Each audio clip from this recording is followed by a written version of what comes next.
Now, college football is always interesting because we go into the season with a number of questions, with a number of just insecurities, concerns, whatever kind of label you want to put to it. We have questions, and we don't always get the answers once the dust settles. But for a couple of these teams, I think we are going to get some answers. I think we are going to actually get some definitive statements on where these teams are at. And a lot of these are going to determine the college football playoff race, to be real with you. And one of those teams that I think is very much in the mix for the college football playoff is the LSU Tigers. And my question for LSU that I think we will get an answer to by season's end, are they at cruising altitude? Is LSU really already arrived under Brian Kelly? Because last year was sensational. The last thing I want to do is take anything away from what Brian Kelly did last year in Baton Rouge. It was nothing short of phenomenal. Beat Alabama, had the gumption to go for two and end the game and not go to overtime. He said, I want to win this right now. I mean, really has installed a culture there, or is installing a culture, rather, that is going to do a lot of good things for a long time for the Tigers. At the exact same time, y'all that have watched the show, you know my concern. Consistency is the key for LSU. Last year, 4 games that were determined by one score. LSU went 3-1. Now, the question I have there is, was that a bounce of the ball that just kind of fell LSU's way, and then we turn back the tape this coming season, and then things go differently, and you go 1-3 there? Or is that the baseline for where they were at year one? Because I think a lot of people in Baton Rouge, and it's fair to believe this, believe that now they have arrived to a certain level with Brian Kelly, and they're just going to keep building from there. There were a lot of games, like I just told you, a lot of games that were very, very close that LSU could very well have lost if they hadn't made the plays they did. Now, we'll never know. We're always going to have to wonder that about last year. But this coming season, I think we're going to get a very good gauge for where LSU is at. And I want to make sure we don't define this answer by a wins-loss perspective, because LSU could win 9 games, and I don't think any less of Brian Kelly, and I don't think any less of LSU, even though they lost one more game than they did a season ago. Like, I wouldn't be overly concerned about that. The way that I'm defining this answer is, how do they look? Like, we got to kind of trust our eyes here. Do they beat the teams they're supposed to beat how they're supposed to beat them? Or is it you roll out there the last week of the season and lose Texas A&M the way that you lost to them? LSU had no business losing Texas A&M that way. We all understand that. LSU really had no business messing around with Auburn for the first half of last year either. LSU, I don't think, is that much worse than Tennessee was, than the game indicated they were last year. Like, see where I'm going with this? I'm curious if LSU has taken that next step and if they're able to just keep on building. Now, if they do kind of become a team that's at cruising altitude and they're a team that plays for the SEC yet again in 2023, then look out. Because I do think it's just a matter of time for Brian Kelly. Like, I think once they reach cruising altitude, whether it's this year or next year, like, that machine, that Death Star will be fully operational, and that's scary for the rest of college football. Because you have an elite head coach in Brian Kelly, one of the best coaches in college football, one of the best in the game. You have an administration and a support system in Baton Rouge that is pushing the needle forward at LSU. They are aligned, and they're giving him everything he needs to succeed. One of the reasons why Brian Kelly came to LSU. And then you are surrounded by a hotbed of some of the best talent in the country that LSU and Brian Kelly have proven they're going to take advantage of. I'm not talking about the portal. I'm talking about what they do at the high school level. Had a top 5 class last year, according to the On3 industry team ranking. So LSU is rolling, but at what degree? Are they really just cruising right now and they've arrived at this level? Or is it, hey, we're still building, we're still solidifying this? Long term, they're going to be great. My question for 2023, though, are they at cruising altitude? I think we'll find out, and I think we'll have to trust our eyes to figure out the answer. My question for USC is probably the same as everybody else's. What's up with the defense? And you're going to get the common phrase thrown out there, well, if the defense can be this much better, they'll win the national championship. And yeah, we've talked about that on here. We've talked about the need for improvement on defense. My question isn't, will the defense improve? That'll answer itself. My question is, what's the problem at USC? What's the problem defensively? Is it Alex Grinch or is it the personnel? Because last year, I think you could have sold me on the personnel. Last year, I think you could have told me, hey, they don't have the guys they need, especially in that front 7, to compete for the national title and compete for winning the compete for the to compete for the Pac-12 and beat a team like Utah, who is so stout in the trenches. I think you could have sold me on that. This coming season, though, with what they did through the portal, the guys they went and acquired on the defensive line, if they have those same kind of results they had last year, they miss 150-plus tackles, they allow 160 yards rushing a game, allow 30 points a game. Like, at that point, I don't know that I have questions about Barry Alexander, Anthony Lucas, Jack Sullivan, Mason Cobb. Like, I don't think I question those guys as much as I look and say, okay, we have new personnel, but we have the same result. What does that tell you? Who does the blame then point to? If you have two different classes failing, you blame the teacher. There's no way that all these kids are failing the same test. And so I think if you're not getting the same results, or if you're not getting the results you want, rather, in Los Angeles this coming season, I think the finger points right back at Alex Grinch.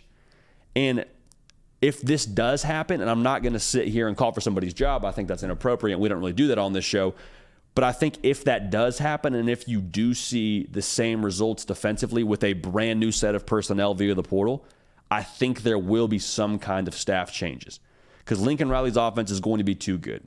Caleb Williams is going to be phenomenal this coming season, but even past him, they're still going to be, I would imagine, really good if we're trusting history with Lincoln Riley. So what's the problem? Is it Alex Grinch? Is it the defense, personnel-wise?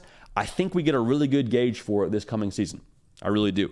Now, this next one's kind of fascinating. We talked about this a little bit on yesterday's show. Does Dabo's way still work at Clemson? But before you start yelling at the TV and saying, whoa, who are you to question Dabo Swinney? He's won 7 of the last 8 ACC titles, several college football playoff appearances, several national titles. I understand that. I'm not down on Dabo Swinney as a coach. I'm saying the way that they do things now has been what they have leaned on and what they have, I would say, marketed to a degree. The Clemson way, Dabo Swinney's way, not going through the portal, all that. And they've been able to create this expectation. Like all those things I just mentioned, that has created an expectation in Clemson, South Carolina, which is a positive thing. You want to have high expectations. You want to have standards. And that's produced successful results. But what they have in the ACC this coming season is really interesting because you have Clemson's way of doing things, not really going to the portal. And then you have Mike Norvell on the other side of things at Florida State, who has, by necessity, taken 2 separate classes via the portal of double-digit transfers. So you have 2 polar opposite put together kind of teams that are expected to compete for the ACC this coming season. Now, something could happen where North Carolina goes out and wins the ACC, and maybe this conversation is a little bit different. But with those 2 teams, I mean, they're going to get to play each other in week 4. So at the very least, we'll get a sample size for this in week 4. And I will have a hard time believing we won't get this matchup yet again in the ACC title game.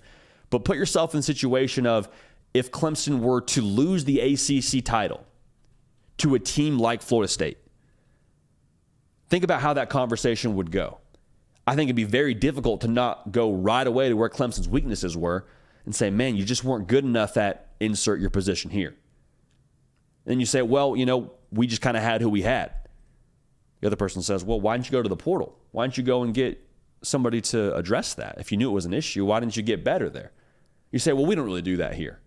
We don't really, it's not really our style, Dabo's way, kind of our way of doing things. It is what it is, it's just kind of our Clemson way. The other person says, well, Florida State did it. Florida State had a whole team put together of a lot of transfers. I mean, heck, Jordan Travis has been there for a minute, but Jordan Travis was a transfer from Louisville to Florida State. Like, they've kind of built this team via the transfer portal. I think it would really sting if you hurt yourself by not utilizing a tool of college football that Florida State has utilized to the nth degree. I think that would sting a little bit, and I think the questions you have to answer after that kind of situation happening would be a little bit tricky and uncomfortable. Now, again, hear me loud and clear. No questions about Dabo Swinney. I have no questions about him as a head coach. The question would be, at what point do you start to adapt and say we can't hurt ourselves by not using this tool? Now, if they win the ACC, it's got to be the ultimate feel of validation for Dabo Swinney to be able to puff out your chest and say, this is what new college football is, going to the portal, doing all these things to get extra players to add and give yourself the best chance on your roster. That's great. We don't do that, and look at what we did. That would be a very gratifying feeling, I would have to imagine, for Dabo Swinney and the rest of Clemson, South Carolina. So how does it work, and to what degree does it work? I think based on how they play against Florida State, and if we get a rematch, it's going to tell us a lot. Now, the next question is something that I think a lot of people kind of ask every single year. And I'm not talking about, is Texas back? We'll talk about that here in a second, actually. What is the culture like at Texas? Do they have a winning culture in Austin? Now, hear me very clearly. I'm not saying do they win the Big 12. I'm talking about how do they look. Culture, because culture tells you a lot. You can't necessarily look at it in the stat sheet, but you can watch a game and say, yep, good culture, bad culture, by how you respond to adverse situations, how you play with the lead. And that's where I want to hone in on with Texas. Texas has lost the second half under Steve Sarkisian, 8 of their 12 losses in the Steve Sarkisian era. That's not good. A handful of those are blown leads from the first half. They actually even were able to beat Kansas State this past season, and they mess around with that lead too and kind of let their lead leak a little bit there. So for Texas, do you have a consistent product? How often have we seen Texas look great against one team, and then a couple weeks later, they're in a dogfight with a team they have no business being in a dogfight with? Alabama game is a perfect example. Go back and forth with Bama, and then you play Texas Tech. You lose to Texas Tech. And I know Quinn Ewers didn't play in that game. I understand that. So the part of that isn't fair. But even in that Alabama game, Hudson Card, man, he fought tooth and nail and kept them in that game. They found a way to stay in that game with Hudson Card at quarterback. If you're looking too closely at that game specifically, you're missing the point here. The point being, for Texas, do they play the same regardless of competition this coming season? The other part of that, how do they play with a lead? Do we see a team that has blood in the water and they start to frenzy, and then they start to just finish the deal and they drive through the finish line? Or is it they get a lead, kind of just are happy to play the next 2 quarters, see what happens, throw the ball around, and then you have a dogfight in the fourth quarter? Texas is good enough talent-wise to win the Big 12 this year. Period, the end. Do they have the culture to be consistent enough to win the Big 12 is my big question. And they can have a winning culture and be 9-3. I want to make sure that's clear. They could have a winning culture and still not win the Big 12. But in year 3, there's no longer the excuse of, oh, well, this is old Texas. Oh, these aren't really our guys. No. In year 3, you've now been with the same staff for 3 years, meaning the standard is crystal clear. And if you can't create buy-in in a 3-year period, I wonder if that's ever going to happen. I'm not calling for Sark's job. I'm not saying he's fired by the end of 2023 if they don't win the Big 12 or they don't have a winning culture. But I'm just saying I have real concerns about how they look culturally if they can't look improved and look solidified in that department in the 2023 season in your 3rd year under Steve Sarkisian. Now, one team that absolutely has a winning culture and has had a winning culture the last 2 seasons, and they got 2 national titles to show for it, the Georgia Bulldogs. But the question for Georgia, do they take that next step? And I'm not talking about next step in terms of winning a 3rd national title. I'm talking about, do they take the next step as a team in a they're in a dynastic run right now, trying to win the 3rd in a row. The next evolution for Georgia is going to be evolving and adapting with different personnel. Kirby Smart, the best head coach in college football. I cannot stress that enough. That is the truth. Best head coach in college football right now. I didn't say greatest of all time. I didn't say he's better than Nick Saban. You compare resumes. I'm saying right now, Kirby Smart and Georgia are on top, and they got 2 national titles to prove it. But at the exact same time, both those national titles, Kirby Smart won with Todd Monken. Both those national titles, Kirby Smart won with who playing quarterback? Stetson Bennett. Say what you want about Stetson Bennett in 2021. He absolutely went bananas in 2022 and was the reason why they won a lot of those football games, namely the game against Ohio State. That pushed them to the national championship.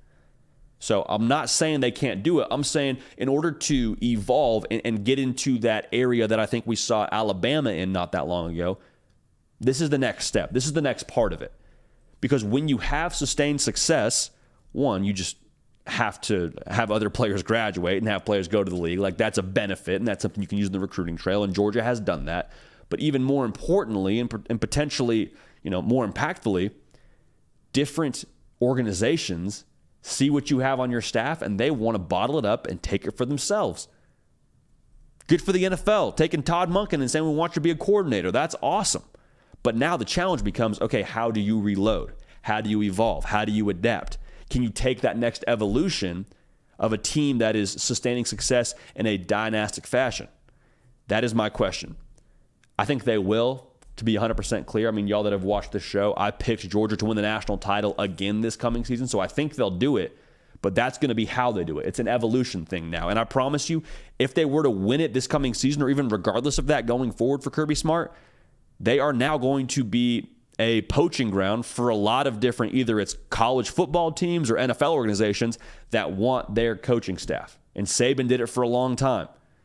He's doing it with Kirby Smart as his DC. He's doing it with Steve Sarkisian as his OC. He's doing it with different quarterbacks. Like every single year, it felt like it was a musical chairs of who was the OC and who was the DC and who was the quarterback. And year after year, it just really didn't matter because Alabama and Saban continued to roll along. I think that's what Kirby and company are in the midst of right now. I think they'll do it, but that's the challenge and that's the question that we will get answered in 2023. So I can't wait, man. I mean, there's a lot of questions being asked right now. It's a beautiful time to ask questions and wonder and ponder and throw out different scenarios, but we're about to get real answers here in the college football season in 2023. And I, for one, can't wait. Hey, y'all, thanks so much for watching. Subscribe to the channel here to make sure you don't miss an episode of The Hard Count. Also, be sure to check out other videos on the On3 YouTube channel.